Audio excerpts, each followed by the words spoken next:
მოგესალმებით მეგობრებო, დღევანდელ ვიდეოს გმირებზე ძალიან დიდი დაინტერესება გამოხატეთ. ამიტომაც როგორც ნათქვამია, ითხოვე და მოგეცემა. წარმოგიდგენთ ორი სრულიად ერთმანეთისგან განსხვავებული პილოტის დაპირისპირების ისტორიას.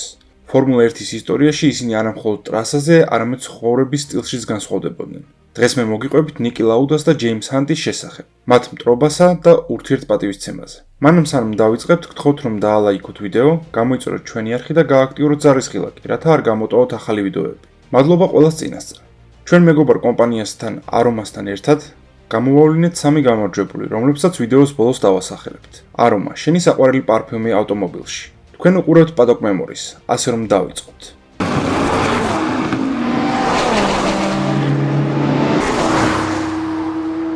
ნიკი ლაუდა დაიბადა ბანკირების ცნობილ დინასტიაში 1959 წელს. ბავშვობიდანვე მას არ სურდა გაყოლოდა მამის ნაკვალევს და ყველანაირი წინააღმდეგობის მიუხედავად უარი თქვა მდიდრულ ცხოვრებაზე. ბანკისგან აიღო დიდი კრედიტი, იმისთვის რომ აესრულებინა თავისი ოცნება და გამხდარიყო მრბოლელი. ეს იყო მამაცური გადაწყვეტილება, მაგრამ როგორც მოგვიანებით ლაუდამ აღიარა, ეს გადაწყვეტილება წესით წარმატებული არ უნდა ყოფილიყო. მაგრამ ზუსტად ამ ნაბიჯის გადადგმის შემდეგ ის მოხვდა ფორმულა 1-ში და ჩვენ გვხვდა-წილად გვენახა ამ სპორტის ერთ-ერთი ლეგენდა. 1972 წლის სეზონის შემდეგ, რომელშიც მან მარჩის გუნდთან ერთად წარმატებას ვერ მიაღწია, ლაუდამ კიდევ ერთი კრედიტი აიღო და გუნდ BRM-ში იყიდა ადგილი შემდეგი სეზონისთვის. ზუსტად მაშინ შეამჩნია ლეგენდარულმა ენცო ფერარი მის და მიიწვია გუნდში. სწორედ ამის შემდეგ გამოისყიდა ნიკიმ თავისი კონტრაქტი და შეუერთდა ფერარის გუნდს, სადაც მან სამუდამოდ ჩაწერა მისი სახელი ისტორიაში. 1974 წელს მან მოიპოვა 2 გამარჯვება ესპანეთის და ნიდერლანდების რბოლებზე. შემდეგ წელს კი ნიკი ლაუდამ და ფერარიმ მოიპოვა მსოფლიო ჩემპიონობა. იმის გამო რომ მას შეეძლო ინფორმაციის იდეალურად გაანალიზება და მწარე სიმართლეს ყოველთვის პირდაპირ ამბობდა, მას მეტსახელად რობოტი შეარქვეს. ნიკი ლაუდას ყველა ნიუანსი ყოველთვის გათვლილი ჰქონდა და მართლაც რომ რობოტივით მხოლოდ რაციონალურად იქცეოდა. ერთ-ერთ ინტერვიუში ის იხსენებდა ამბავს, როდესაც მან ფერარის ბოლიდს რძდილობიანად რომ ვთქვათ საშინელი უწოდა, რითიც იქ მყოფი ხალხი და მათ შორის ენცო ფერარიც გააკვირვა. ენცომ მას კითხა, თუ რა არ მოსწონდა ბოლიდში და როგორ უნდა რომ ეს ხარვეზი გამოესწორებინათ. ასევე მან დაამატა, რომ ამ ცვლილებების შემდეგ თუ ლაუდა ახალი ბოლიდით არ იქნებოდა უფრო სწრაფი ვიდრე ადრე, ის გუნდში ადგილს დაკარგავდა. ნიკიმ მოახერხა და ძველი დრო გააუმჯობესა. ლაუდას თქმით, ამ ყველაფრის შემდეგ ენცო ფერარი ყოველთვის პატივს სცემდა მას. რაც შეეხება ჯეიმს ჰანტს, ის ნიკი ლაუდას ანტიპოდი იყო. ჯეიმს საიმონ უელეს ჰანტი 1957 წლის 29 აგვისტოს დაიბადა ინგლისში, სარიში. პატარა ჯეიმსი არც მშვიდი და არც დამჯერი ბავშვი ყოფილა. ის მუდამ ენერგიული, მოუსვენარი და თავგადასავლების მაძიებელი იყო. სკოლაში სპორტში გამორჩეული იყო, განსაკუთრებით ტენისში და სკვოშში. თუმცა ყველაზე მეტად სისწრაფე იზიდავდა. 18 წლის ასაკში პირველად მოხვდა ავტომრბოლებზე და მაშინვე გადაწყვიტა, რომ ეს მისი გზა იქნებოდა. მშობლები წინააღმდეგები იყვნენ, მაგრამ ჰანტმა მაინც დაიწყო ავტომობილურ სპორტში მონაწილეობა. პირველივე წლებიდან ჰანტმა ხალხს თავი გააცნო როგორც აგრესიულმა, ხშირად დაუდევარი სტილით მოასპარეზე პილოტმა. ამის გამო მეტსახელიც მიიღო. ჰანტი ავარიაში. მიუხედავად ხშირი შეჯახებისა, მისი სისწრაფე და გამბედაობა ყოველთვის გამორჩეული იყო. 1973 წელს იგი მოხვდა Hesketh Racing-ში. გუნდში, რომელიც დიდი ბიუჯეტით არ გამოირჩეოდა, მაგრამ ბევრს ხიბლავდნენ თავიანთი თავისუფალი დამოკიდებულებით. ჰანტი სწორედ იქ გახდა პოპულარული. აგრესიული რბოლებით, ქარიზმატული პიროვნებით და ტრასის გარეთაც თავისი ცხოვრების სტილით. ჰანტი რეალური როკსტარი იყო ფორმულა 1-ში. ცნობილია მისი ალკოჰოლი, სიგარეტის და ქალების სიყვარული. ამბობდნენ, რომ რბოლის წინაც კი შეეძლო სიგარეტის მოწევა ან ალკოჰოლის დალევა. ამავდროულად მისი უშუალობა გულშემატკივრებს იზიდავდა. 1976 წელს ჰანტი გადავიდა მაკლარენში. სწორედ ეს წელი იქცა მისი კარიერის პიკად, სადაც ის ნიკი ლაუდას საჩემპიონო ბრძოლაში დაუპირისპირდა. მაგრამ ეს არ იყო მათი პირველი დაპირისპირება. ჯეიმს ჰანტი და ნიკი ლაუდა პირველად ფორმულა 3-ში გადაიკვეთნენ 1970 წლის სეზონში. ოლთონ პარკის ბოლოზე ლაუდამ ჰანტის გასწრებას სცადა, მაგრამ ჰანტმა გზა შეგნებულად დაუკეტა. ამის გამო ლაუდამ კონტროლი დაკარგა და ტრეკიდან გადავარდა. თუმცა მან რბოლის გაგრძელება შეძლო და ბოლოს მაინც გაუსწრო ჰანტს. ლაუდა ამტკიცებდა, რომ ჰანტმა ეს განზრახ გააკეთა, რათა მისი მანქანა დაეზიანებინა. სწორედ ამ ინციდენტმა ჩაუყარა საფუძველი მათ ხანგრძლივ დაპირისპირებას, რომელიც ფორმულა 1-შიც გაგრძელდა. 1975 წლის სეზონი ლაუდას დომინირებით დაიწყო. ფერარის ძლიერი მანქანით და საკუთარი უზადო სტილით ლაუდამ პირველი 6 რბოლიდან 4 მოიგო, ხოლო 2 რბოლაში მეორე ადგილზე გავიდა. ამ დროისთვის მას უკვე საკმაოდ დიდი ქულათა უპირატესობა ჰქონდა და ბევრი მას მოქმედ ჩემპიონად მიიჩნევდა. ამავდროულად ჰანტს პრობლემები შეექმნა. მისი ახალი გუნდის მაკლარენის მანქანა არასანდო იყო, რამაც რამდენიმე რბოლაში დააღალატა. მართალია ესპანეთის გრან-პრიზე პირველი ადგილი აიღო, თუმცა მანქანის სიგანის გამო ქულები მოგვიანებით ჩამოართვეს. ჰანტი იმედგაცრუებული იყო, რადგან მისი კონკურენტუნარიანობა ეჭქვეშ იდგა. მართალია სეზონის პირველ რბოლაში ბრაზილიაში პოლ პოზიცია ჯეიმს ჰანტმა მოიპოვა, მაგრამ რბოლის დროს მას ტექნიკური პრობლემები შეექმნა და რბოლას გამოეთიშა. სეზონის პირველი რბოლა კი ნიკი ლაუდამ მოიგო. მან მეორე ადგილოსან პატრიკ დეპალიეს, რომელიც ტიროლის ბოლიდით ასპარეზობდა 21.4 წამით გაუსწრო. სამხრეთ აფრიკაში პოლ პოზიცია ისევ ჰანტმა მოიპოვა, მაგრამ რბოლის დაწყებისთანავე ლაუდამ შეძლო გადაესწრო მისთვის და მთელი რბოლა ლიდერობდა. მთელი რბოლის განმავლობაში ჰანტი ცდილობდა პოზიციის დაბრუნებას, მაგრამ მან ეს ვერ მოახერხა. მან ლაუდასთან 1.3 წამი წააგო. აღსანიშნავია ჰანტის და ლაუდას უკონკურენტო სისწრაფე, რადგან მესამე ადგილოსან იოხენ მას, რომელიც ასევე მაკლარენის ბოლიდით ასპარეზობდა, როგორც ჰანტი, მათ თითქმის 46 წამით გაუსწრეს. რაც შეეხება ლაუდას, მეწყვილე კლეი რეგაცონეს ის ტექნიკური პრობლემების გამო რბოლას გამოეთიშა. იმდროინდელი ბოლიდები დღევანდელობისგან ძალიან განსხვავდებიან, როგორც ტექნოლოგიურად, ასევე უსაფრთხოების მხრივ ბევრად დაბალი დონე იყო. ამიტომაც გასაკვირი არ არის, როდესაც თითქმის ნახევარი გრიდი ნაადრევად ასრულებდა რბოლას. იმ დროს ავარიები ძალიან ხშირი იყო და პილოტები ბევრად მეტ რისკზე მიდიოდნენ, ვიდრე დღეს.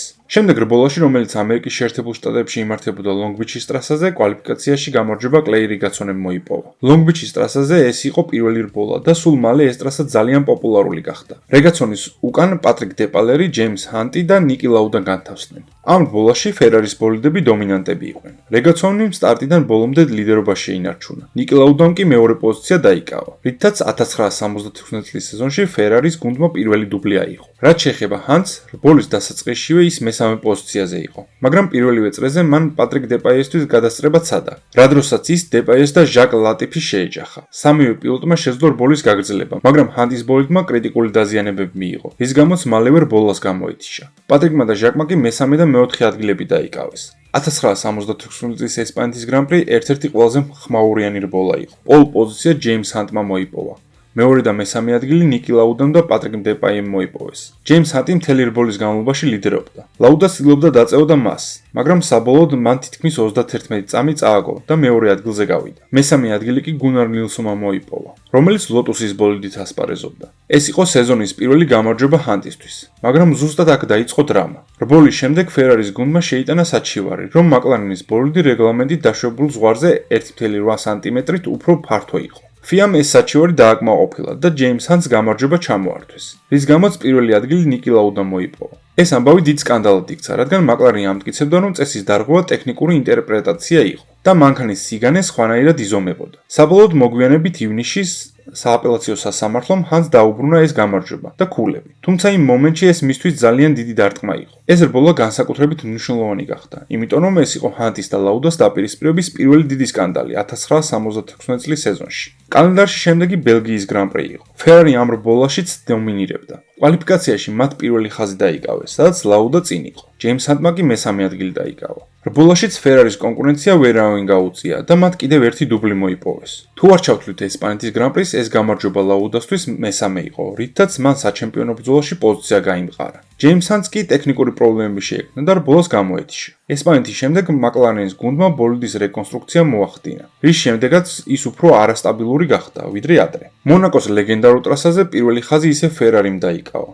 მესამე ადგილიდან რბოლას კი რონი პეტერსონი იწყებდა. ჯეიმს ჰანტი კი მე-14 პოზიციიდან იწყებდა რბოლას. ნიკი ლაუდამ ისევ შეძლო პოზიციის შენარჩუნება და მონაკოშიც გამარჯვება მოიპოვა. კლეი რეგაცონი და ჯეიმს ჰანტი კი რბოლას გამოეთიშნენ. მეორე და მესამე ადგილები კი ტირელის პილოტებმა ჯოდი შექტერმა და პატრიკ დეპაილემ დაიკავეს. შვედეთში რბოლა 13 ივნის გაიმართა და ფორმულა 1-ის ისტორიაში ეს იყო ერთადერთი რბოლა, რომელიც 6 ბორბლიანმა ბოლიდმა მოიგო. პოლ პოზიცია ჯოდი შექტერმა მოიპოვა, ზუსტად ის მართავდა 6 ბორბლიან ტიროლ P34-ს. მას უკან მარიო ანდრეტი და კრის ამონი განთავსდნენ. რაც შეეხება ნიკი ლაუდას და ჯეიმს ჰანტს, ისინი რბოლას მეხუთე და მერვე პოზიციებიდან იწყებდნენ. სტარტზე ანდრეტიმ შეძლო შექტერს გადაუსწრო, მაგრამ მან მალევე 60 წამიანი ჯარიმა მიიღო, რადგან მას ჯამპსტარტი ჰქონდა. ბოლის უდიდეს ნაწილს ზუსტად ანდრეტი ლიდერობდა. უკან კი მას შექტერი და დეპაიე მოყვებოდნენ. 39 წრეზე კრის ამონი, რომელიც მეოთხე ადგილზე იმყოფებოდა, ავარიაში მოყვა წინა დაკიდების სისტემის გაუმართაობის გამო. 46 წრეზე მიუხედავად იმისა, რომ ანდრეტიმ დიდი უპირატესობა მოიპოვა და ჯარიმის გათვალისწინებით მაინც ლიდერობას ინარჩუნებდა, მისი ძალისხმევა წყალში ჩაიყარა, რადგან ძრავა გაუფუჭდა. ის იძულებული გახდა რბოლა ნაადრევად დაესრულებინა. ამ ყველაფრის შემდეგ შექტერმა და დეპაიემ ლიდერობა მოიპოვეს. რბოლის პირველი და მეორე ადგილი გაინახდეს და დუბლიც მოიპოვეს. პედესტალის მესამე საფეხური კი ნიკი ლაუდამ დაიკავა. ჯეიმს ჰანტი კი მეხუთე იყო. 1976 წლის საფრანგეთის გრან-პრი გაიმართა პოლ რიკარის ტრასაზე ლე-კასტელში. 4 ივლისს. კვალიფიკაციაში ამჯერად ჰანტი იყო საუკეთესო და პოლ პოზიციაც მოიპოვა. მეორე ადგილიდან ნიკი ლაუდა სტარტავდა. ლაუდა ყველანაირად ცდილობდა ლიდერობის მოპოვებას, მაგრამ მას ტექნიკური პრობლემები შეექმნა და რბოლას გამოეთიშა. ის არ იყო ერთადერთი ფერარის პილოტი, რომელიც რბოლას გამოეთიშა. ამჯერად რბოლის დასრულება ვერც რეგაცონიმ ვერ შეძლო. ჯეიმს ჰანტმა კი რბოლა დაამაჯერებლად მოიგო და მეორე ადგილოსან პატრიკ დეპაილეს თითქმის 13 წამით გაუსწრო. მესამე ადგილზე კი ჯონ ვოტსონი გავიდა. დიდ ბრიტანეთში პოლ პოზიცია ნიკი ლაუდა მოიპოვა. მას უკან ჯეიმს ჰანტი და მარიო ანდრეტი მოყვებოდნენ. სტარტმა ქაოსის გარეშე არ ჩაიარა. რეგაცონიმ დაუშვა შეცდომა და მასიური ავარიის ინიციატორი გახდა. სტიუარდებმა წითელი დროშები აღმართეს და რბოლა შეაჩერეს და ზუსტად აი აქ მოხდა ძალიან მნიშვნელოვანი რამ. როგორც წესებიდან ვიცით, როდესაც ავარიის გამო წითელი დროშები გამოჩნდება, რესტარტერ რბოლის გაგრძელების უფლება ავარიის მონაწილე პილოტებს იმ შემთხვევაში აქვს, თუ ისინი ფინიშამდე მივლენ. ჯეიმს ჰანტმა ეს ვერ მოახერხა და რა თქმა უნდა მას რბოლის გაგრძელების უფლება არ ჰქონდა. მაგრამ როგორც ვიცით, როდესაც საქმე ბრიტანელ პილოტს ეხება, ყველაფერი თავდაყირად გება. გულშემატკივრების დაჟინებული მოთხოვნით ჰანტს რესტარტის უფლება მისცეს. 55 წრეზე ჰანტმა შეძლო და ნიკი ლაუდოს გადაუსწრო. მან ლიდერობა რბოლის ბოლომდე შეინარჩუნა და რბოლა მოიგო. მაგრამ აი აქ მოხდა უკვე მეორე სკანდალი. კი, რა თქმა უნდა, ინგლისელი გულშემატკივრების დასაწყნარებლად ჰანტს რბოლაში მონაწილეობის უფლება მისცეს. მაგრამ საბოლოოდ სამართალმა იზეიმა და მან დისკვალიფიკაცია მიიღო. ამ მონაცემებით რბოლის გამარჯვებული ნიკი ლაუდა გახდა. მეორე და მესამე ადგილები კი ჯოდი შექტერს და ჯონ ვოტსონს ერგოთ. თქვენ რას ფიქრობთ, რომელი მხარე იყო ამ სიტუაციაში მართალი? უნდა მიიღო თუ არა ჰანტს დისკვალიფიკაცია, საერთოდ რესტარტის უფლება უნდა ქონოდა თუ არა. და ბოლოს, ბრიტანელი პილოტების გაღმერთებაზე და პრივილეგიებზე რისი თქმა შეგიძლიათ? ეთანხმებით ამ მოსაზრებას თუ არა? დაი დადგა გერმანიის ჯერიც, რბოლის რომელმაც შეძრა ფორმულა 1-ის სამყარო. რბოლის რომელმაც ცადა ჩვენთვის წაერთვა ლეგენდა. აღსანიშნავია ის ფაქტი, რომ რბოლის დაწყებამდე ნიკი ლაუდა ყველას აფრთხილებდა, რომ ტრასა ძალიან საშიში იყო. მით უმეტეს ამინდის იმ პირობებში, რომელიც იმ დღეს იყო. ის მოითხოვდა რბოლის გაუქმებას და სხვა პილოტებს მოუწოდებდა ყველას ერთხმად ეთქვათ უარი რბოლაზე. მაგრამ ამაოდ, რბოლა შედგა. პოლ პოზიცია ჯეიმს ჰანტმა მოიპოვა, მეორე კი ნიკი ლაუდა იყო. რბოლაში სტარტზევე ჰანტმა დამაჯერებელი ლიდერობა მოიპოვა. იმ დღეს ცვალებადი ამინდი იყო. ტრასის ზოგი მონაკვეთი სველი იყო, ზოგი კი მშრალი. მეორე წრეზე ლაუდა პიტსტოპზე შევიდა, რათა საბოროები გამოეცვალა და პიტსტოპის შემდეგ მალევე ვერ მოახერხა ბოლიდის დამორჩილება, ბარდიურს შეეჯახა და მისი ბოლიდ ცეცხლი გაუჩნდა. პილოტებმა მაშინვე ბოლიდები შეაჩერეს და ლაუდას დასახმარებლად გაეშურნენ. არტურო მერცარიომ ლაუდას უსაფრთხოების ხვედები გახსნა და ის ბოლიდიდან გამოიყვანა. თვითმხილველების თქმით, მისი ჩაფხუტი უკვე დნობას იწყებდა. ლაუდამ მიიღო მასობრივი დამწრობები, გაიტეხა რამდენიმე ნეკნი. და ყველაზე საშინელება ის იყო, რომ მას მოუწია მომწამლავი ნამწვის სუნთქვა, მანამ სანამ ის აალებულ ბოლიდში იმყოფებოდა. საავადმყოფოში ის კომაში ჩავარდა. არავის ეგონა რომ ის გადარჩებოდა. მისი მდგომარეობა იმდენად მძიმე იყო, რომ ადგილობრივი მღვდელი წესის აგებას აპირებდა. როდესაც ლაუდამ უეცრად გამოიღვიძა და ყვირილით მე ისევ ცოცხალი ვარ, გააგდო მღვდელი. ლაუდას ავარიის შემდეგ რბოლა შეჩერდა, მაგრამ შემდეგ რესტარტი ისევ გველოდა. რესტარტზე კრის ამონმა უარი განაცხადა, რომელიც შოკირებული იყო ინციდენტით და არ უნდოდა რბოლაში მონაწილეობის მიღება. რესტარტზე ჯეიმს ჰანტი ისევ ლიდერობდა და რბოლას დამაჯერებლად მოიგო. ავსტრიაში ფერარიმ მონაწილეობა არ მიიღო. ერთის მხრივ ავარიის შემდეგ ისინი ძალიან დამწუხრებულები იყვნენ და მეორეს მხრივ მათ ბოიკოტი გამოუცხადეს FIA-ს, რადგან ჰანტის დისკვალიფიკაცია გააუქმეს. მისი პირდაპირ კონკურენტის გარეშე ჯეიმს ჰანტმა პოლ პოზიცია მოიპოვა. მის უკან ჯონ ვოტსონი და რონი პეტერსონი განთავსდნენ. სტარტი დაუჯერებელი იყო. ჰანტს რიგრიგობით ვოტსონმა, პეტერსონმა და შექტერმა გადაუსწრეს. საბოლოოდ რბოლა ვოტსონმა მოიგო. მეორე და მესამე ადგილები კი ლაფიტიმ და ნილსონმა გაინაწილეს. ჰანტი მეოთხე იყო და მხოლოდ 3 ქულა მოიპოვა. ამ დროისთვის ის ლაუდასთან 11 ქულას აგებდა. მას 47 ქულა ჰქონდა, ლაუდას კი 58. ნიდერლანდებში ფერარი მხოლოდ ერთი ბოლიდი გამოიყვანა და მას კლეი რეგაცონი მართავდა. ამ დროისთვის ლაუდამ უკვე დატოვა საავადმყოფო და ის დასაბრუნებლად ემზადებოდა. პოლ პოზიცია პეტერსონმა მოიპოვა. მას უკან ჯეიმს ჰანტი და ტომ პრაისი მოყვებოდნენ. თითქმის მთელმა რბოლამ ჰანტის, პეტერსონის და ვოტსონის ლამაზი ბრძოლით ჩაიარა. მაგრამ ამ სამეულიდან ფინიშამდე მხოლოდ ჰანტი მივიდა და რბოლაც მოიგო. რეგაცონი მეორე იყო. ანდრეტი კი მესამე. ლაუდას არ ყოფნაში სხვაობა 2 ქულამდე შემცირდა. 2 კვირის შემდეგ იტალიაში ჯერ კიდევ ბოლომდე არ გამოჯამრთელებული ნიკი ლაუდა დაბრუნდა ტრეკზე. მისი დაბრუნება გუნდისთვისაც მოულოდნელი იყო, მაგრამ როგორი სიმბოლურია, როდესაც ასეთი ტრაგედიის შემდეგ ფერარის პილოტის საშინაო რბოლაზე ბრუნდება. ფერარის გუნდს ლაუდას შემცვლელად კარლოს როიტმანი ყავდათ არჩეული, მაგრამ ლაუდას დაბრუნების შემდეგ ამ ეტაპზე მათ 3 ბოლიდი გამოიყვანეს. ლაუდამ კვალიფიკაციაში მეხუთე პოზიცია მოიპოვა. მაგრამ ამავე დროს ფერარის ყველა პილოტს აჯობა. პირველი პოლ პოზიცია კი კარიერაში ჟაკ ლაფიტიმ მოიპოვა. მაკლარენის და პენსკენის გუნდებს შაბათის რეზულტატები გააუქმეს, რადგან მათ არალეგალური საწვავის გამოყენებაში დასდეს ბრალი. ამის გამო ჰანტი რბოლას გრიდის კუდიდან იწყებდა. რბოლის მიმდინარეობის დროს, როდესაც ჰანტი ტომ პრაისს ებრძოდა, ის გზიდან გადავარდა და რბოლას გამოეთიშა. ბოლოში გამარჯვება პეტერსონმა მოიპოვა. რეგაცონი და ლაფიტი მეორე და მესამე პოზიციებზე განთავსდნენ. ნიკი ლაუდა კი მეოთხე იყო და 3 ქულა მოიპოვა. კანადის რბოლამდე გახდა ცნობილი, რომ ბრიტანეთის გრან-პრიზე მომხდარი მოვლენების გამო საბოლოოდ გამოიტანა ფიამ გადაწყვეტილება და ჰანს ჩამოერთვა ქულები. ნიკი ლაუდა კი გამოცხადა რბოლის გამარჯვებულად. ამ ყველაფრის გამო ნიკი ლაუდას 64 ქულა ჰქონდა, ჯეიმს ჰანს კი 47. ალბათ ჰანტმა გაბრაზება სისწრაფეში დააკონვერტირა და კანადაში კვალიფიკაციაში პოლ პოზიცია მოიპოვა. ლაუდა კი მე-6 იყო. სტარტზე პეტერსონმა შეძლო გადაუსწრო ჰანს, მაგრამ საბოლოოდ ვერ შეინარჩუნა პოზიცია და ჰანტმა ისევ ლიდერობა მოიპოვა. ამ ყველაფრის შემდეგ მან რბოლა მოიგო. ნიკი ლაუდამ კი რბოლა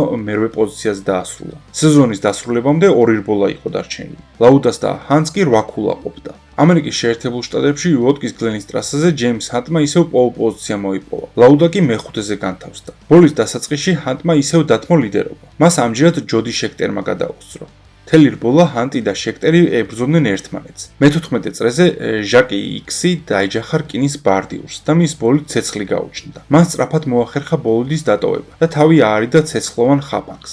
ჰანტმა და შექტერმა რამდენჯერმე გაცვალეს პოზიციები, მაგრამ საბოლოოდ ამ დუელიდან გამარჯვებული ჯეიმს ჰანტი გამოვიდა. ნიკი ლაუდამ კი რბოლა მესამე პოზიციაზე დაასრულა. ფინალურ ეტაპზე იაპონიაში ლაუდას და ჰანს შორის დაშორება მხოლოდ 3 ქულა იყო. კვალიფიკაციაში მარიო ანდრეტი მაჯობა ყველას და პოლ პოზიცია მოიპოვა. ჯეიმს ჰანტი მეორე იყო, ნიკი ლაუდა კი მესამე. იმის მიუხედავად, რომ კვალიფიკაციის დროს ამინდი კარგი იყო და ტრასა მშრალი, ბოლის დღეს ძლიერი წვიმა წამოვიდა. თავიდან ბოლის გაუქმებას და გადატანას ფიქრობდნენ, მაგრამ საბოლოოდ გადაწყვიტეს რბოლა ჩატარებულიყო. სტარტზე ჯეიმს ჰანტმა შეძლო ლიდერობა მოიპოვა. ლაუდა კარგავდა პოზიციებს. მეორე წრის შემდეგ კი მან მიიღო გადაწყვეტილება დაესრულებინა რბოლა. მან ინჟინერებს უთხრა, რომ სიცოცხლე ბევრად მნიშვნელოვანი იყო, ვიდრე ჩემპიონის ტიტული. პერკინსმა პასემ და ფიტიპალდიმაც გადაწყვიტეს რბოლის დასრულება და დატოვეს ტრეკი. ლაუდას გასვლის შემდეგ ჰანს სამეულში უნდა დაესრულებინა რბოლა ჩემპიონი რომ გამხდარიყო.